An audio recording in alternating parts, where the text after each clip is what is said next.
Once again, an early morning, going out and doing some scuba diving and going after lobster and everything like that. But this is a great way to finish it off. Seeing so many great familiar faces. And I know that we have the Asian GOP Club. Hopefully someone can translate for you because I speak Southern. That's not Southern Mandarin, okay? That's just plain old Southern. So hopefully y'all can get my accent because I am from Georgia.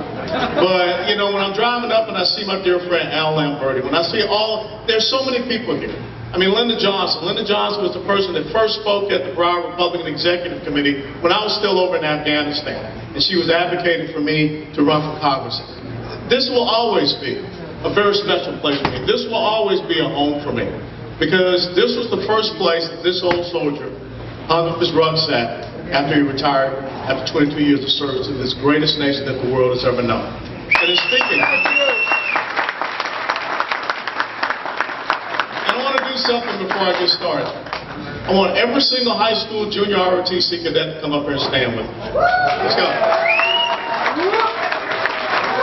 Okay, you got 5 seconds and 3 of them are already gone. So come on.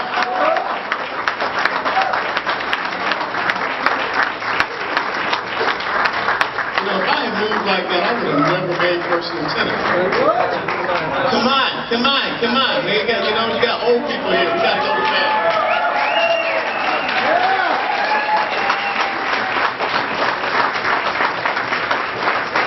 In 1976, I started my military career at Henry Grady High School in Atlanta, Georgia.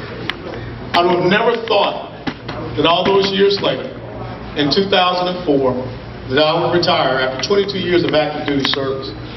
What you are looking at here, coming out of Broward County, is the future leadership. This is the hope of the United States of America.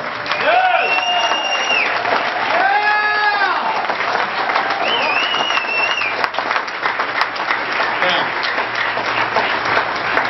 I want to invite someone up here also. Mr. Fred Conrad. Sir, please come up here. Where are you? Fred had to go home. Okay, let me tell you about Fred Conrad. That's probably why he had to go home. You have someone in our midst tonight. It was not just a World War II veteran. He was a veteran of the 1st Special Services Forces. If you all remember that movie that had William Holden and Cliff Robertson in it from years ago, it was called The Devil's Brigade. He was a member of the organization that was the United States Special Forces before we had a United States Special Forces. And the thing that I want to ask you is, how many of you tonight knew that Fred Conrad was here? How many of you tonight knew that you had history in your midst? How many of you tonight allowed that man to get out of here without giving him proper honor and due respect? See, this is what we need to show these young people who are looking to be the next generation of Fred Conrads, who are looking to be the next generation of soldiers, sailors, airmen, Marines, and Coast Guardsmen that will stand on freedom's frontier, that will take their place on that rampart to make sure that you can continue to come here at a place like this. See, there are some people that say, well, you know, this is not a real fancy get-together. We're not down in Hallandale Beach or Hollywood Beach or some real nice hotel. You know, let me tell you something. We're in the American Legion.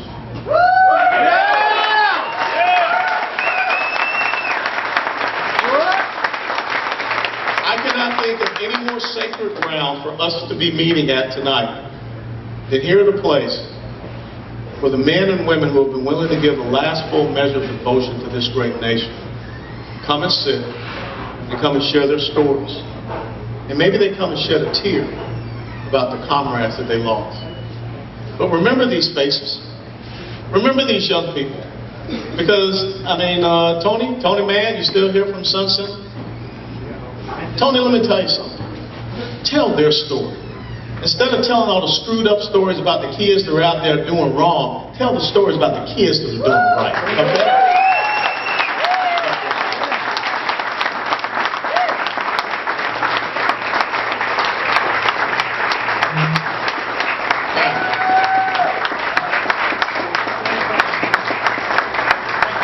Let's get to the matter at hand. How many people here remember the movie Braveheart? Oh, come on. Every single woman should raise her hand because the men were out there in them kilts, and all y'all want to see Mel Gibson with that short skirt. Okay? There was an incredible part to the movie Braveheart, which sets the stage about where we are right now, here tonight, here in Broward County.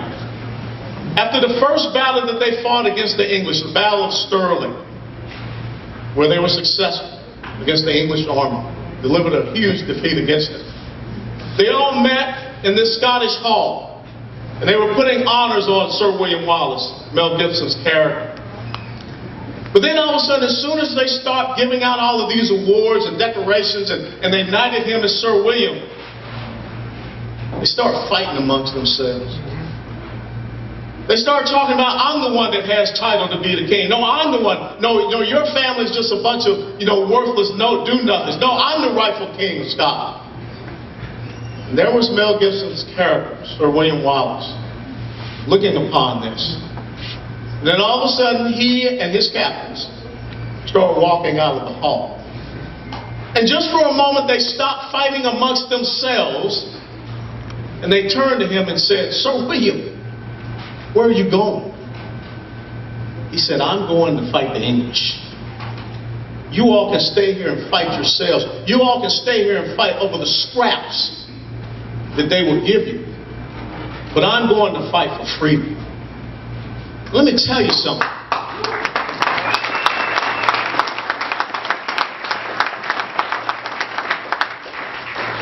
When I drove in that Chevy Suburban with my wife, Angela, and our two daughters, Aubrey and Austin, dead asleep. They didn't help me drive one dadgum bit from Fort Worth, Texas. Pulling an incredibly big U-Haul van that I had packed not correctly, so it was swaying all over the place. And we came down I-95. And we got off of Sunrise Boulevard in December of 2003. We went down Sunrise Boulevard, crossed over the intersection of Knob Hill, turned into Fountain Springs. And that is where this little family set up their first home after retirement. That's where this little family still has a home. And I'm coming here to tell you that I'm not here to talk about squabbles. I'm not here to talk about a circular firing squad. Because in a circular firing squad, everyone gets killed. But I'm here to tell you that those young people that we just had up here, if we are serious about passing on a better and a brighter future to them, starting here in Broward County, starting all through the state of Florida, starting all over the United States of America, and all across the world, then start acting like adults. And stop with the bickering. Stop with the infighting. And understand who the English are and who you need to be going out there and fighting against.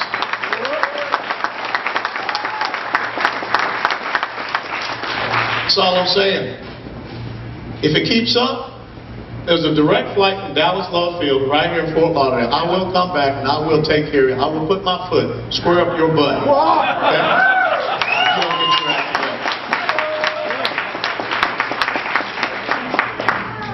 Too often people want to separate us. People want to put us in collective groups. People want to pit us against each other. What we need to talk about is the unity that brings us here together tonight. And I challenge you that when you leave out of here tonight, that you go out and you find the fight that you need to fight, this ideological fight that we are engaged in the United States of America, and deliver that message to your friends. Deliver that message to the people that maybe just don't think like you do, but you need to be relentless in delivering that message. The thing that unites us all in these great United States of America is one word. And there was a great president that defined that one word for us. And there was another great president that brought it to us in the 20th century. Let me read you this quote. The world has never had a good definition of the word liberty, and the American people just now are much in want of one. We all declare for liberty. But in using the same word, we do not all mean the same thing. With some, the word liberty may mean for each man to do as he pleases with himself and the product of his labor.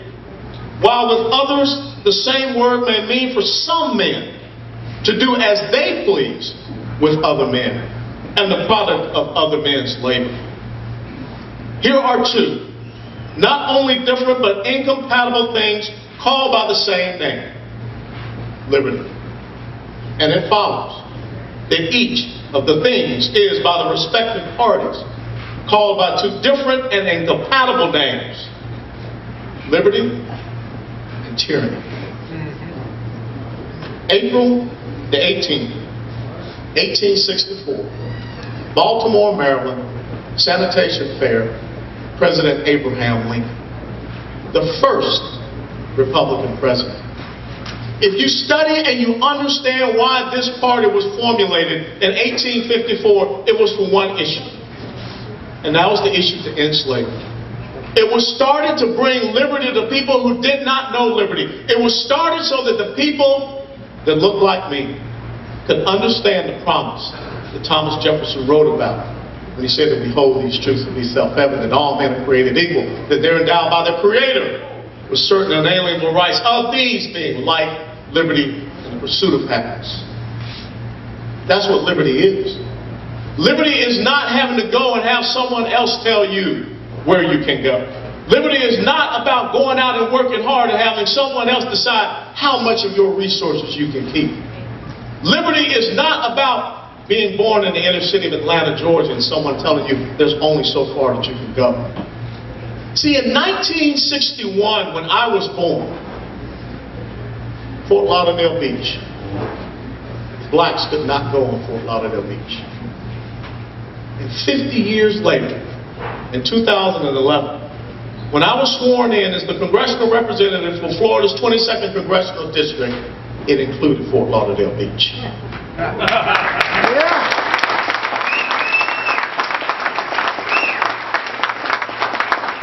See, liberty says that every single person, whether you come here from other shores or whether you're born here, you have an equality of opportunity.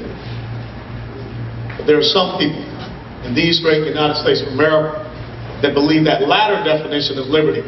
They believe that you have an equality of outcomes. And that is not what America is about. That is the difference between understanding that you have a pursuit of happiness instead of someone that believes that they can guarantee your happiness. And that's exactly what we hear saying out there on this ideological battlefield that we are standing on. When people are out there saying that you have a right to own a home, when people are out there saying you have a right to free health care, when people are out there saying that you have a right to free college education, that is not liberty. Because that is someone else determine what they can do for us and the product of who we are and our labor.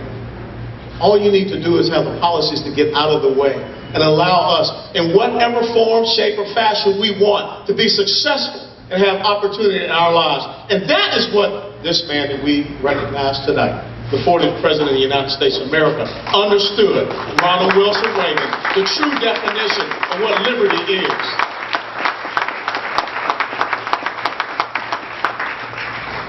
Ronald Reagan, with the power of his ideas, was able to convince a Democratic House of Representatives, a Democrat Speaker of the House by the name of Tip O'Neill, a Democrat House Ways and Means Committee Chairman in charge of the tax code, that the best way to have economic growth in the United States of America is not that latter definition of what they thought was liberty, which is actually tyranny, but the first one. And that is why his tax reform package of 1986 was incredible with the economic growth that we saw come about. But yet, listen to what people are talking about today. And even we have people that have an R behind their name, but they are not thinking as an R according to the definition of liberty that Abraham Lincoln gave us. Because I want you to understand something. Being a progressive, being a socialist, that has nothing to do with the R and D after your name. It has everything to do with how you see the relationship between the individual and the institution of government. And if you cannot fathom, if you cannot understand that the United States of America was created with the individual having preeminence, that is why your inalienable rights do not come from man. They do not come from an institution. But all of a sudden there are people that have that relationship upside down. That they believe that the institution is above the individual. And when people believe that the institution is above the individual, then they believe in redistributing wealth. It is not about anyone sitting up and determining, oh, we're going to give a tax cut to this group, but that group is not going to get one. It should be something for every single American to determine what they can do with their lives. That's what liberty is. Us being able to do for ourselves and us being able to have and enjoy the products of our own labor, not someone else making that decision. Liberty is about not nationalizing production, because if you want to nationalize production, if you want to bring more things up under the institution of government, I got a good deal for you. Catch a flight out of Fort Lauderdale, head south, and go to a place called Venezuela. That's right. That's right. Yep. And if you want to understand what happens when you go out and you attack and you demonize productivity, go talk to the people in Western Florida. What do they call it? Venezuela? What are the two flags you see out there? The American flag and the Venezuelan flag. Why? Because if you demonize productivity and subsidize inactivity, you're going to get more inactivity and you're going to get less productivity. And productivity is going to vote with their feet and they're going to go somewhere else. That's exactly what's happening in the United States of America between red states and blue states. I'm sure that probably could be exactly what's happening in Broward County when you have too many blue policies that are not spurring on economic growth. People are going to vote with their feet and they're going to go elsewhere. That's the difference between liberty and tyranny. And what we need the Broward County Republican Party to stand for is to understand what liberty truly is to go out and talk to people. Don't talk to them about becoming a Republican.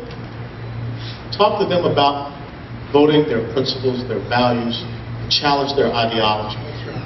You know, one of the things I love to do, because I get to travel a lot now, so I go through airports and you always get that person. You know that person? They look at you, they know who you are, and you can just see it in their head. Do I go up and say something to that rascal Alan West? Do I go up and tell him how much I hate him, I despise him? And I just like making eye contact. I'm waiting. It just happened in the Love Field when I flew out here. I'm standing here at the place trying to get a nice little thing of Chinese food.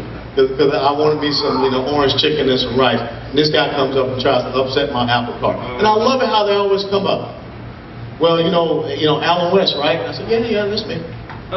He said, well, I don't always agree with everything you say. Well, what don't you agree with? Well, I don't know really. I said, well, what don't you agree with? I mean, tax reform, tax policy, healthcare policy, national security policy, oil and gas. What is it well, I really don't want to get into it right now. Well, I got some time. That's what my friend told me. I got about 30 minutes. We can talk about some of these things.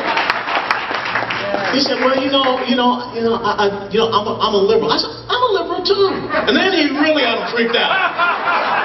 They're like, no, you're Alan West. You can't be a liberal. You're a mean, nasty, constitutional conservative thing. I said, well, let me tell you what liberalism is. I'm a classical liberal.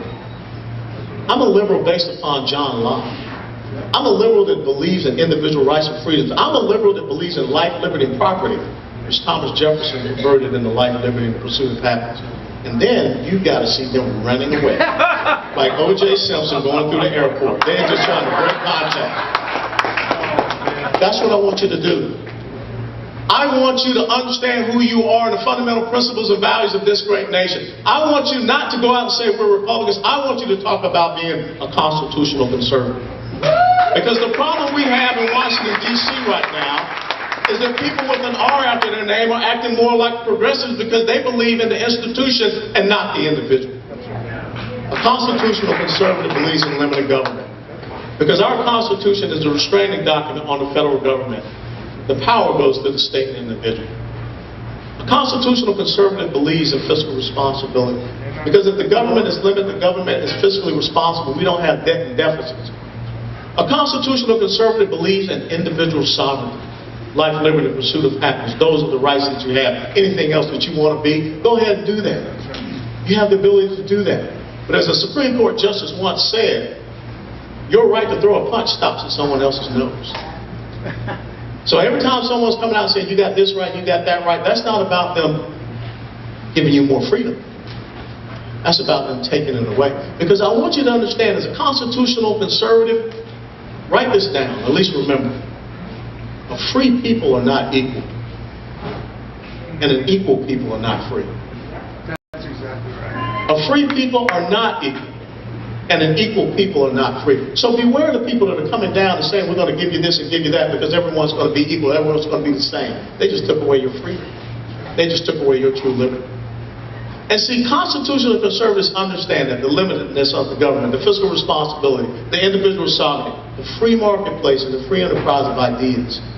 Because if the government is putting more of the resources into your pocket, then you can go out and invest. Then you can go out and innovate. Then you can use your ingenuity. You can open a new and small businesses, and you can hire Americans. And that is how we grow an economy. We don't grow an economy by how Nancy Pelosi once said.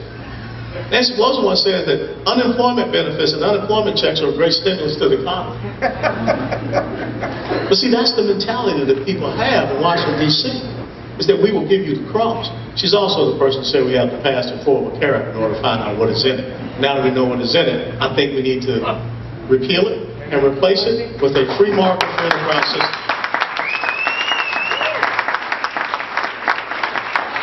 And shame on us for not standing up on principle.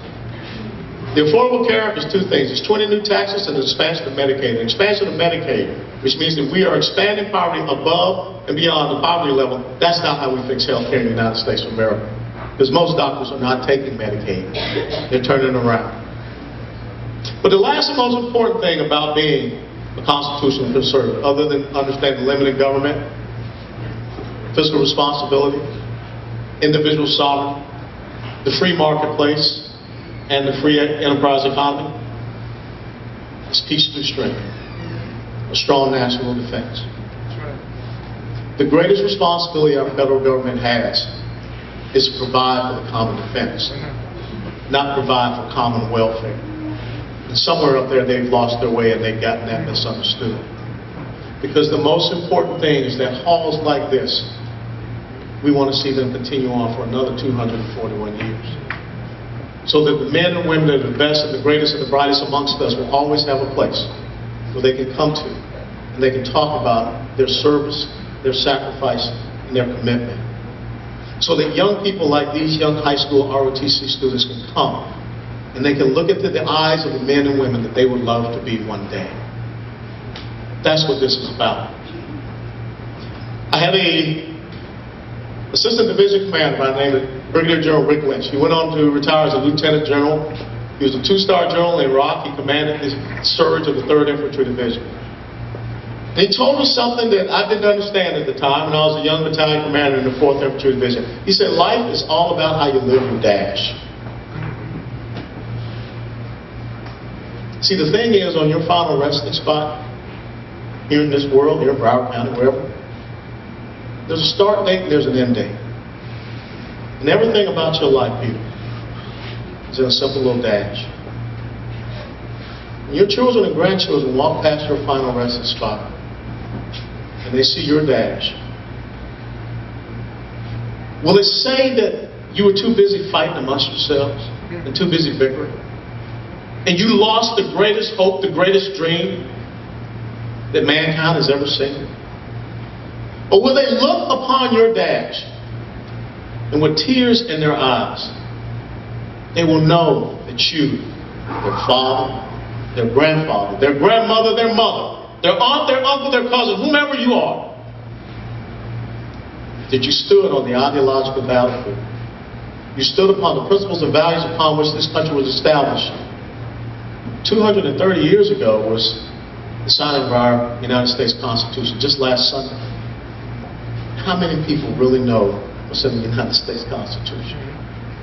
How many people here have ever sat down and read the entire Declaration of Independence? If you don't do that, then when they look upon your dash, they may be sad, because they will be living, as Ronald Reagan said, in a land where once people were free. Choose for yourselves today. I love this verse out of Joshua chapter 24, verse 15. Choose for yourselves today whom you will serve. whether the gods of the Amorites or the gods of the people across the river. But Joshua said, as for me and my house, we shall serve the Lord. Amen. Make the commitment tonight that as for you and your house, you will serve God and country. And you will understand what it means, the difference between liberty and tyranny. God bless you all. Thank you. Thank you.